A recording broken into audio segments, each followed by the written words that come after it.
세 번째 팔복에서 세 번째 온유한 자의 복, 온유한 자의 복과 땅. 첫 번째가 먼저 아시죠? 이제 한번 암송해 봅시다. 첫째, 심령이 가난한 자는 복이 있나니 천국이 저희 것이며. 두 번째는요, 시작. 애통하는 자는 복이 있나니 저희가 위로함을 받을 것이며. 이제 여덟 번째까지 말씀을 나누겠습니다. 온유한 자는 복이 있다. 그들이 땅을 기업으로 받는다. 세 가지 단어에 집중합시다. 첫째는 온유, 두 번째는 땅, 그 다음에 세 번째는 기업. 이 온유함으로써 오늘날처럼 땅을 사서 개발하니까 대박이 나가지고 수천억대 돈을 벌었다고 하는 물리적 개념은 아닙니다. 그러면 뭘까?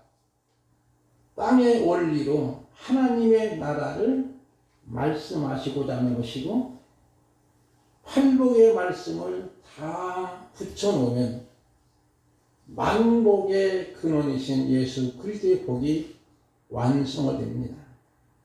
그래서 팔복은 개별적인 복을 의미하는 것보다는 종합적이고 한 인격 속에 가지는 품성이지요. 그래서 우리가 보통 자동차에는 일반 승용차는 타이어가 4개입니다. 하나가 망가지면은 자동차가 잘 달릴까요? 못 달릴까요? 못 달려요. 그렇지. 아무리 벤츠 승용차라도 자동차 타이어가 뻥꾸가 나면은 주저앉아 있으면 달릴 수가 없는 거예요. 마찬가지로 예를 들어서 저 사람은 온유한데 저 사람은 마음은 더러워. 청결하지 못해. 이렇게 할 수 있을까요? 아니에요. 쉽게 말하면 세트예요. 저 사람은 심령이 가난한데 눈물이 없이 말이야 뻣뻣한 사람이네. 이렇게 말할 수 있을까요? 심령이 가난하면 애통하게 되고, 애통한 사람이 온유할 수 있고, 온유한 사람이 의에 줄이고 목말라 할 수 있고, 또한 더 나아가서 화평케 하고 긍휼히 수 있고, 이런 모습이 저절로 같이 맺어지는 거예요. 한 인격 속에 종합적으로 맺어지는 품성이 바로 팔복의 질입니다. 우리가 너무나 잘 아는 성령의 9가지 열매도 마찬가지. 열매가 빨주노초 파남으로 여러 가지 열매로 맺는 것이 아니고 한 인격 속에 맺어지는 그러한 성령의 열매입니다. 그런 면에서 오늘 팔복의 말씀도 저 사람은 정말 온유한데 아주 성질이 못됐다니까 이렇게는 못하잖아요. 모든 것이 연결되고 또 연결되는 거예요. 그러면 온유라고 하는 것이 뭘까? 우리 동양적인 해석은 아닙니다. 온유라는 말이 원어는 헬라 말로 프라우스, 따라합시다. 프라우스. 히브리 말로는 아나브. 그래요. 그러면 히브리 말은 좀 나중에 이야기하고, 프라우스가 뭘까? 온유란 말인데 이 단어가 겸손과 가난의 동의어로 통용되고 있습니다.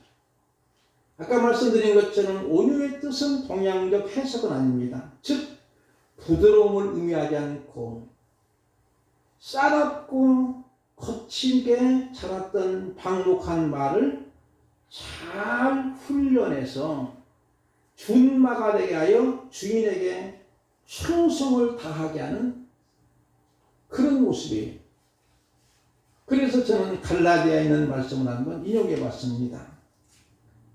갈라디아 6장 1절과 1절 한번 우리 김양선 장로님 한번 읽어주시면 감사하겠습니다. 형제들아, 사람이 만일 무슨 범죄한 일이 드러나거든 신령한 너희는 온유한 심령으로 그러한 자를 바로잡고 너 자신을 살펴보아 너도 시험을 받을까 두려워하라. 아멘. 여기 보니까 형제 중에서 같은 성도끼리 어떤 사람이 잘못됐어. 무슨 범죄한 일이 드러나면은 그 사람이 잘못됐다고 막 동네방네 소리치고 나팔 불어야 될까요? 어떻게 하라고 성경은 말하고 있어요? 신령한 너희는 오주한 심령으로 그랬어요. 그리고 온유한 심령으로 그 사람을 그냥 그대로 놔두는 것이 아니라 범죄한 것을 회개해서 바로 잡으라는 거예요. 그리고 너 자신도 살펴봐 시험 받지 않도록 하라는 거지. 그러면 여기에서 온유한 심령이 구체적으로 뭐냐? 그리고 온유한 대표적인 인물이 누굴까? 여러분이 온유한 자의 대표적인 인물이 누굴까요? 나는 마음이 온유하고 겸손하니. 그렇게 하신 분이 누구예요? 우리 김영식 권사님? 예수님이잖아요. 여러분 한번 누가 마태복음 11장 28절 30절 한번 찾아볼까요? 마태복음 우리가 보고 있으니까 11장 28절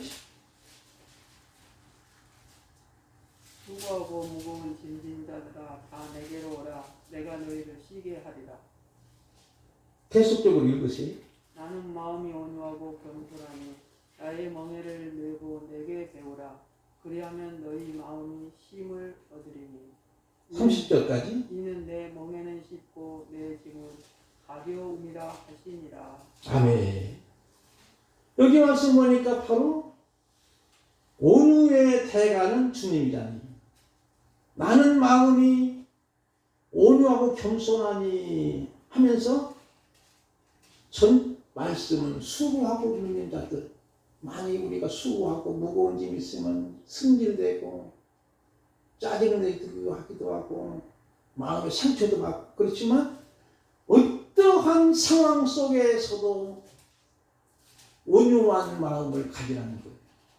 나는 마음이 온유하고 겸손한 이 말은 각각 다르다는 것이 아니고 온유와 겸손은 동의어입니다. 한 세트라는 거예요.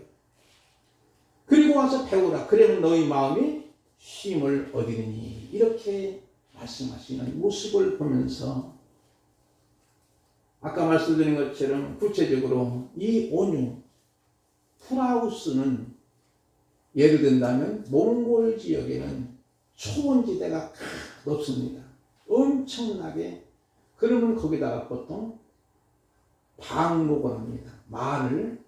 그러면 그 말들이 지멋대로 막 크고 지멋대로 다니기 때문에 그냥 그 말을 혹시라도 주인이 잡아서 집에다가 우리 안에 가두면 우리를 다 부신디. 밤새도록 막 우리를 막 긁고 막 부신다는 거예요. 그렇게 싸납고 망나냐고 못됐다는 거예요. 그런데 딱 묶어가지고 3개월 내지 4개월 정도 말을 조련한 조련사에게 맡겨놓으면은 3개월, 4개월 있다 지나고 보니까 이 거친 말이 얼마나 말을 잘 듣는지 모른다는 거예요. 쉽게 말하면 조련사가 모자를 탁 던지면서 야 주워와? 그러면 탁탁탁 들려가면서 입으로 탁 주워온다. 그리고 너 잘했어. 그리고 나서 이제 홍당무를 딱 줍니다. 그리고 홍당무를 주면 물고 있는데 먹는 것이 아니고 먹으라고 해 먹는데 야 잘했어 이제 먹어. 그럼 그때서 먹는다는 거예요. 그러면 여러분이요 이렇게 거칠고 싸납고 이러한 말이 이제는 주인이 통제할 수 있고 다스릴 수 있고 쉽게 말하면 이렇게 주인에게 충성할 수 있는 준마로 변하는 것이 바로 온유라고 하는 거예요. 그러니까 온유라고 하는 건 부드러움만 의미하지 않습니다. 그냥 약하기가 짝이 없네. 그런 것이 아니에요. 특히 이 온유라는 말은 의사들이 쓰는 용어입니다. 예를 든다면 고열로 한참 막 열이 올라간 사람이 있어요. 그러면 의사가 처방해가지고 열이 착 내려가서 정상으로 돌아오면 의사들이 하는 말이 오 프라우스 이렇게 한다. 그래서 강렬한 힘을 가진 자가 훈련을 통해서 잘 조절되고 통제되고 다스려지는 상태를 말합니다.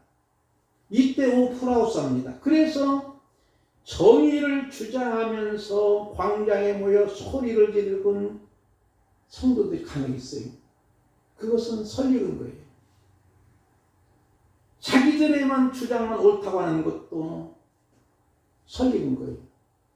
잘 익은 성도는 사람은 그럴 수도 있지. 왜?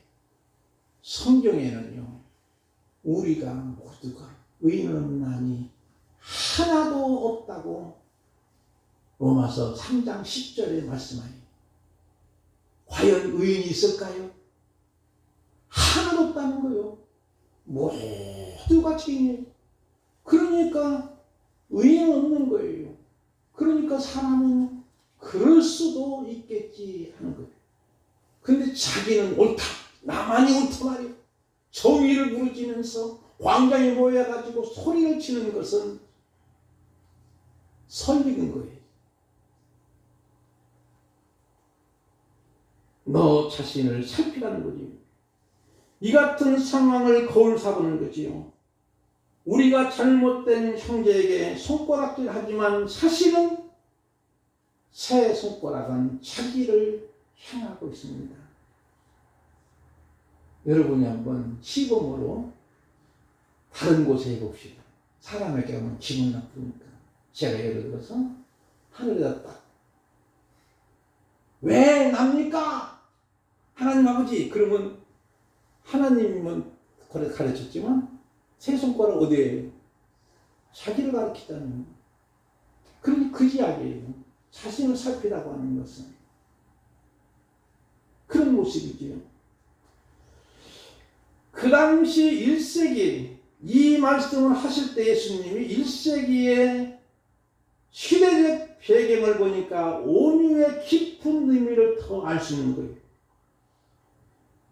그 당시 로마 제국의 패권 시대이며 로마 철학은 힘으로 유지하는 박스로만 있습니다. 그래서 힘이 고정이라 만약에 누가 나를 해코지하면 반드시 힘으로 보복을 해야만이 정이라는 거예요. 이것이 로마 정신이에요. 그냥 맞고도 참으면 정벌의 대상이에요. 이러한 시대적 배경에서 온유한 자가 복이 있다고 하면 엄청난 충격입니다. 그래서 예수님도 오른뺨을 치거든 어떻게 하라고 했지요? 왼뺨도 돌려 대라고 했잖아요. 근데 우리들은 어때요? 권사님? 전주자 권사님 오른뺨 탁 누가 쳤어. 그럼 왼뺨 돌려낼 수 있을까요? 아니잖아요. 어렵잖아요. 오른뺨 한 대 맞았으면 두 대를 때리려고 하지. 이게 이 인간의 본성이라. 그런데 예수님은 오른뺨 치거든 왼뺨도 돌려 대라. 이거예요. 우리 한국교회사의 유명한 최봉선 목사님, 일명 그분의 별명이 최곤능 목사님이 있었어요. 공부는 꼴찌 갔어. 거꾸로 1등 갔어요. 신학 공부 못해요. 그런데 이분이 제주도로 선교 나가고 있는데 막 열정적으로 선교하시니까 많은 분이 예수 믿고. 근데 그 당시 일제시대에 그만 복음 전하는 걸 그만하니까 복음 전하다가 잡혀간 거예요. 일본 형사 녀석이 신문하는데 긴 막대기로 때리면서 묶어놓고 때리면서 야, 너 이제 그만 예수처럼 포기해버려. 그렇게 이제 때리는 거예요. 신문할 때. 근데 이 최봉석 목사님, 일명 최건영 목사님이 때리면 한 대 딱 때리면 형사가 예수 그러는 거예요. 두 대 때리면 천당 그러는 거예요. 그러니까 때리면 예수 천당 하니까 시끄러운 거예요. 그 신문 장소가 완전 시끄러우니까 해보들 못하니까 후졌다는 얘기가 있습니다. 그게 한국교회 사람입니다. 이걸 뭘까요? 쉽게 말하면 막강한 힘이 그에게 있고 어떤 힘이 있을지라도 그는 온유한 것으로 대하고 있는 그런 모습이죠. 심령이 가난한 자는 천국이 그들의 것이요 한 말씀과 온유한 자가 땅을 기업으로 받을 것이며 천국 윤리를 설명하면서 땅을 언급한 이유는 뭘까? 천국과 그 땅은 같은 동의어입니다. 그래서 심령이 가난, 애통, 온유 이 가난과 온유가 같은 개념으로 사용하면서 그러면 우리가 이 땅에 살면서 나에게 적용할 때 만약에 어떤 가난한 과부가 성경에 있는 이야기죠. 자기의 전 재산인데 2랩돈밖에 없는 거예요. 그걸 하나님 앞에 드리면 그날 저녁부터는 굶어야 될 형편이에요. 그래서 그걸 드린 거예요. 그걸 가지고 장사든지 어떻게 해서라도 생활 대책을 해야 되는데 드린 거예요. 그때 예수님은 그 신중을 하시고 이 가난한 과부는 생활비 전부를 드렸다는 거예요. 왜 전부를 드렸을까요? 물질적인 면에서는 가치 면에서는 약하지만 하나님 앞에서는 너무나도 엄청난 가치예요. 왜? 전부를 드렸다니까. 그것은 바로 천국을 알기 때문입니다. 하나님의 나라의 땅을 이미 가졌기 때문입니다.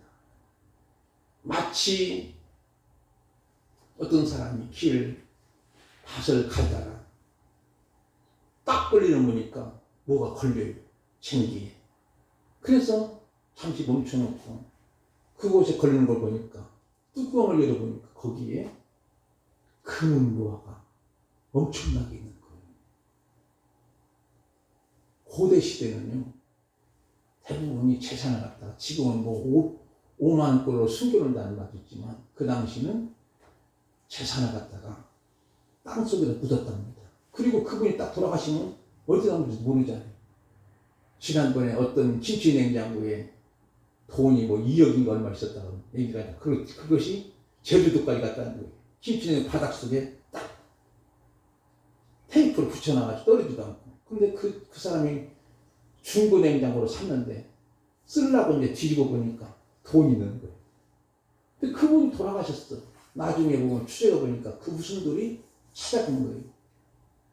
다 찾아가는 거거든요. 어느 정도 또 돈을 이제 신고한 사람에게 어느 정도 20%가 줘야 되는데. 그런 모습처럼 그 당시는 이제 땅 속에다가 자기 재산을 묻어놓는 거예요. 그리고 그분이 돌아가셨으니까 이제는 후손도 모르는 거예요. 근데 갑자기 밭을 갈다가 보니까 딱 걸리는 보니까 금은보가 있어요. 그러니까 이제는 뚜껑을 덮어놓고 살살 덮어놓고 거기다가 살짝 막대기 하나 꽂아놨어. 제 얘기입니다. 막대기 꽂아놓고 그게 뭘까요? 표시현이라고 밭주인에게 내가 이 밭이 꼭 필요하네.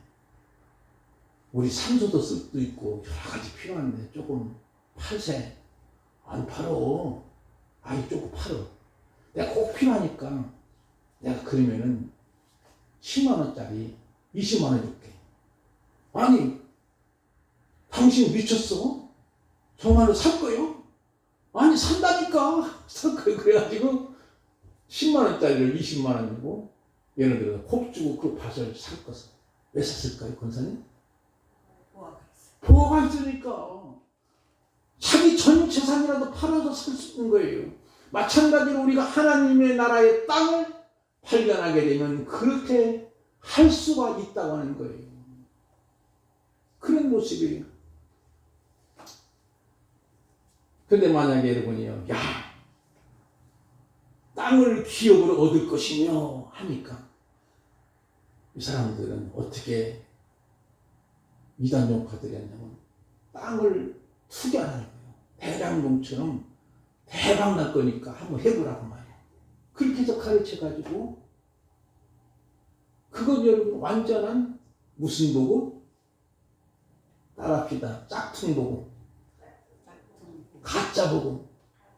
가짜 복음이에요. 가짜 복음은 많은 분들이 현혹되는 거예요. 이단에 빠지는 거예요. 결국은 가정이 파탄되기도 하고 그 사람들은 쉽게 말로는 하나님을 섬긴다지만 실제는 돈이 하나님이에요. 돈이 하나님이라니까요. 사랑하는 성도 여러분, 가난함으로 천국을 소유하는 것, 온유한 자를 통해서 땅의 기업을 얻는다는 것은 바로 천국의 땅을 차지하는 것을 의미하고 있습니다. 그러므로 우리는 온유, 겸손, 가난함에 어긋는 환난도 고통도 기근인데 이런 상황 속에서도 내가 온유해지는 거예요. 원망하거나 불평하고 승질내는 것이 아니라는 거예요. 그래서 환난에 처할 때 나타나는 반응의 태도는 열번이 나서 다 때려치고 싶은 분노심을 가지고 있지만 환난을 당해도 기근과 고난 속에서도 우리가 잘 훈련된 준마와 같이 인내할 수 있고 자기를 통제할 수 있고 자기를 다스릴 수 있는 사람은 천국의 땅을 알기 때문입니다. 욥기서 23장 10절 말씀 보니까 여러분이 잘하는 말씀인데 우리 홍미자 권사님 읽어주실까요? 그러나 내가 가는 길이 그가 아시나니 그가 나를 단련하신 후에 내가 수금같이 되어 나오리라. 아멘. 이는 욥의 고백보다는 욥의 질문이기도 합니다. 왜냐하면 새벽녘을 제가 또 보았습니다. 이 말씀 준비하면서 새벽녘으로 보니까 하나님은 내가 한 발 옮기는 것을 알고 계실 터이니 나를 시험해 보시면 내게 흠이 없다는 것을 알 수 있으려만 질문이잖아요. 그러면서 우리가 지금 욥의 고백이면서도 하나님께 이야기하는 거예요. 그러면서 우리가 어떤 시험을 당하고 핍박을 당하고 기근이 있을지라도 원망하고 불평보다는 자기를 통제하고 다스려서 온유한 마음을 갖는 것은 이미 그 사람에게는 어마어마한 천국의 땅이 있는 줄 믿습니다. 대장동 땅이 아니에요. 천국의 땅입니다, 여러분. 마태복음 5장 10절 11절 말씀 마지막까지 제가 읽어드립니다. 의를 위하여 박해를 받는 자는 복이 있나니 천국이 그들의 것이며 나로 말미암아 너희를 욕하고 박해하고 거짓으로 너희들을 거칠려 모두 낙한 말할 때는 너희에게 복이 있나니 기뻐하고 즐거운 하늘에서 너희 상이 큼이라. 너희 전에 선지자들도 이같이 박해하였다 했습니다. 미국의 바이든 대통령 70대 대통령이 됐지 않습니까? 그분의 유명한 일화가 있습니다. 아버지께서 존 바이든 아버지께서 2컷의 만화를 준 거예요. 유산으로. 그리고 언제나 자기 책상 앞에 딱 붙여놨어요.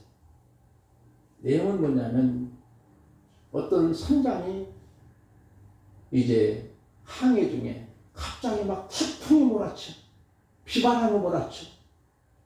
그러니까 하늘 향하면서 뭐라고 했냐면 Why me? 왜 납니까? 왜 접니까? 이런 식으로 막 따지는 거예요. 그때 하늘에서 딱 소리가 들리는데 뭐라고 하냐면 Why not? 빠져나! 왜 너는 아닌데? 왜 너는 아니어야 하는가? 하는 거. 이분이 그 만화 두 것을 보면서 그 모든 상전수전 공중전 다 겪으면서도 언제나 온유한 마음을 가졌어요. 그러니 70대에 여러분 나이에 우리 권사님 나이 비슷하게 대통령이 되셨다니까요. 우리 권사님도 여자 대통령 되고 싶지요? 온유해야 됩니다. 온유한 거예요. 이런 모습입니다. 사랑하는 성도 여러분, 인내와 겸손은 온유까지 한 세트입니다. 겸손은 내게 일어난 일에 대해서 이상하게 생각하지 않는 태도예요. 겸손은 하나님의 절대 주권을 인정하는 태도로서 하나님께서 하시는 일에 언제나 옳다. 그리고 모든 삶의 해답이 하나님께 있음을 인정하는 태도입니다. 그러나 지금 이 환난 고통 시간에 내가 할 수 있는 것은 아무것도 없지만 예수님 안에 답이 있다는 것을 인정하는 거예요. 그러면 예수님은 왜 땅을 통해 천국을 설명하실까? 조금 이제 어려운 말씀인데 시간적으로 조금 촉박하니까 제가 조금 줄이겠습니다. 창세기 1장 28절 말씀 우리 전추정 권사님 읽어주실까요? 하나님이 그들에게 복을 주시며 하나님이 그들에게 이르시되 생육하고 번성하여 땅에 충만하라. 땅을 정복하라. 바다의 물고기와 하늘의 새와 땅에 움직이는 모든 생물을 다스리라 하시니라. 아멘. 여기 보니까 중요한 것이 있어요. 땅에 충만하라. 땅이라는 말이 나오죠. 그 다음에 땅을 정복하는 거예요. 이것은 하나님이 천지를 창조하시고 마지막에 사람을 만드시고 에덴 동산에서 이제는 행복하게 살게 하면서 야 땅에 충만해 땅을 정복해 이렇게 명령을 하는 거예요. 그런데 아담과 이브가 그만 하나님께 불순종하지. 결국은 뱀의 유혹에 넘어가서 하나님이 정령 먹으면 죽으리라는 선악과를 먹은 거예요. 볼 때마다 먹음직도 하고 보암직도 하고 지혜롭게 할 탐스럽게 여기니까 뱀이 와서 야 네가 먹기만 하면 눈이 밝아지고 너도 하나님같이 되는 거야. 그러니까 따먹은 거예요. 그때 아담도 옆에 있었어요. 아담이 여기에 안 돼 그래야 되는데 아닌 거예요. 그러니까 같이 결국은 아담도 먹고 하와도 먹고 하나님께 불순종함을 통해 타락한 거예요. 그리고 벌거벗은 것이 드러나는 거 부끄러워가지고 나뭇잎 무화과잎으로 치마를 만들어 입혔지만 햇빛이 쨍쨍 내리치니까 금방 말라가지고 다시 또 만들고 또 만들고 해야 돼. 그러나 하나님은 궁히 여기고 불쌍히 위해서 가죽옷을 해서 입히는 거예요. 가죽옷이 나왔다고 하는 것은 무엇을 의미할까요? 우리 김영주 권사님 가죽옷을 원료가 어디서 나오지? 모르겠는데요. 아니 가죽옷이 원료가 어디서 나오는지 몰라요? 아, 짐승에서요. 그렇지요. 짐승이 죽어야 되는 거예요. 그렇게 쉬운 데다 어렵게 가세요. 짐승이 죽어야만 가죽옷이 있는 밍크코트가 나오는 거예요, 여러분요. 그러니까 이미 벌써 짐승이 너 죄로 말미암아 죽어야 돼. 그래서 구약에 번제, 속죄제, 화목제, 속건제 제도가 있다가 나중에는 예수님이 바로 하나님의 어린 양으로 십자가에 매달리시는 거예요. 그 사건이에요, 여러분. 그리고 단번에 우리를 대신하여 죽으심을 통해서 우리는 믿기만 하면 구원받을 줄 믿습니다. 그거예요. 그러니까 이제 결국은 아담이 범죄한 후에 땅이 저주를 받습니다. 창세기 3장 18절 말씀 보니까 뭐라고 나오냐면 땅이 내게 가시던 엉클 될 것이라 내가 먹을 것과 밭의 채소인즉 그러니까 땅이 황폐되고 영국계를 덮이니까 저주가 되는 거예요. 그러나 이제는 새로운 땅을 땅을 온유한 자에게 주겠다고 하는 의미입니다. 그게 바로 천국의 땅입니다. 천국 땅을 회복시킵니다. 하나님의 통치와 명령과 원리가 작동돼야 함에도 죄악에 사로잡힘으로, 즉 죄로 인하여 황폐한 땅입니다. 그 땅을 창세기 3장 17절 19절 우리 김재리 사님은 길게만 읽어주실까요? 아담에게 이르시되 내가 내 아내의 말을 듣고 내가 내게 먹지 말라 한 나무의 열매를 먹은즉 땅은 너로 말미암아 저주를 받고 너는 내 평생에 수고하여 그 소산을 먹으리라. 땅이 내게 가시덤불과 엄청기를 낼 것이라. 내가 먹을 것을 다스 채소이듯 내가 흙으로 돌아갈 때까지 얼굴에 땀을 흘려야 먹을 것을 먹으리니 내가 그것에서 취함을 입었습니다. 너는 흙이니 흙으로 돌아갈 것이라 하십니다.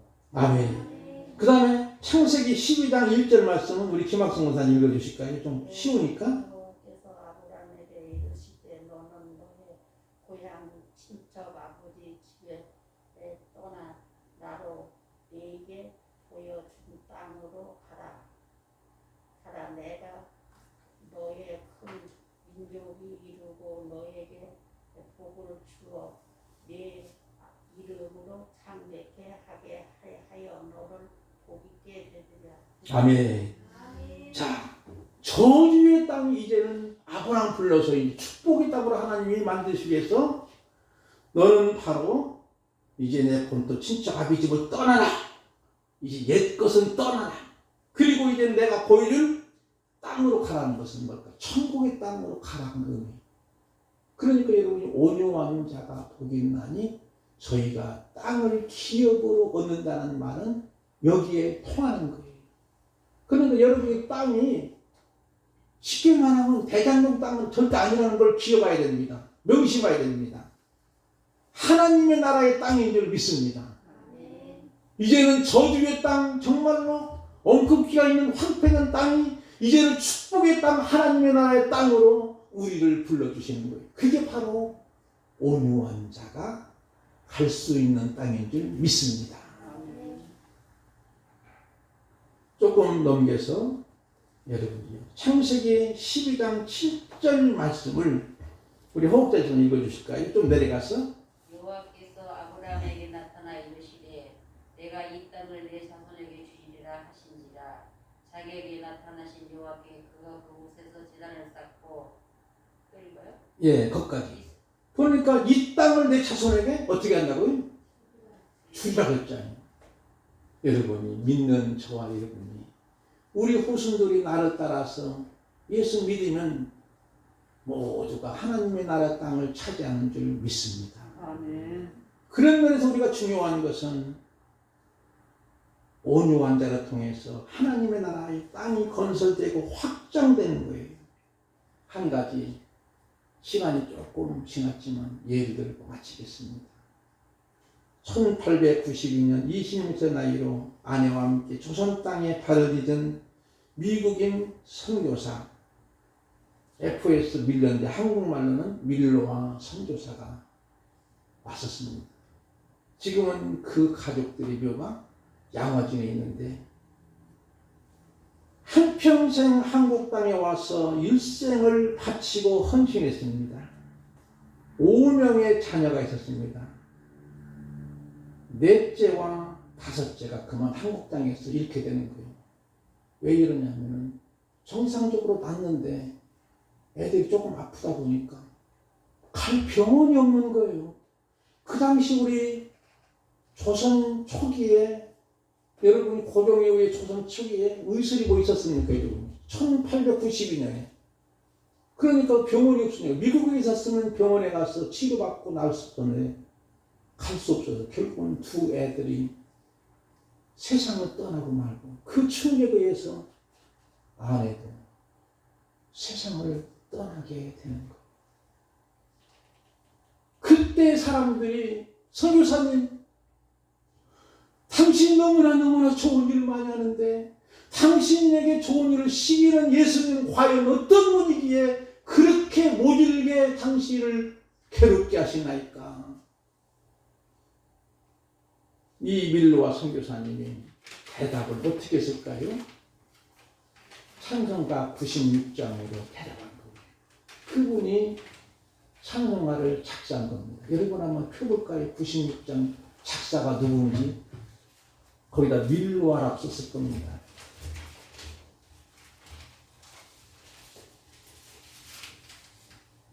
(96장은) 펴보고 왼쪽에 보니까 누구라고 썼지요?